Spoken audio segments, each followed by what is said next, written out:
ఒక చిన్న మాట. ధనము శాశ్వతమా, దేహము నిలిచేనా? కానీ శివనామ స్మరణే శాశ్వతమే అని తెలిసినవాడు జ్ఞాని. అంటే మన జీవితంలో శివనామ స్మరణే శాశ్వతం అని మనం ఎప్పుడైతే తెలుసుకుంటామో మనం జ్ఞానంలో ఉన్నట్టు, జ్ఞానంకు దగ్గర ఉన్నట్టు. జీవితంలో నీకు ఏవి శాశ్వతం?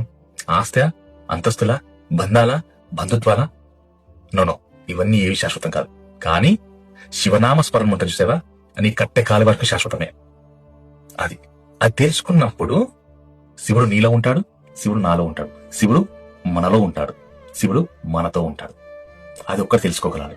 అంటే శివుడు ఎంత గొప్పవాడు, ఎంతటి మహానీయుడు, ఎంతటి పోలాశంకరుడు. ఆయనను మనం మొక్కుతున్నాం, అభిషేకం చేస్తున్నాం, ఆరాధిస్తున్నాం కదా. మరి ఆరాధించడం, మొక్కడం, అభిషేకం చేయడం ముఖ్యం కాదు కదా. ఆయన తత్వాన్ని మనం అర్థం చేసుకోవాలి, ఆయన యొక్క అనుభూతిని మనం అర్థం చేసుకోవాలి. అది అర్థం చేసుకుంటే కదా మనం శివుడికి చాలా దగ్గరైనట్టు, శివుడికి చాలా దగ్గరగా ఉన్నట్టు. రైట్? హర హర మహాదేవ శంభో శంకర, శివకేశవాయ నమః.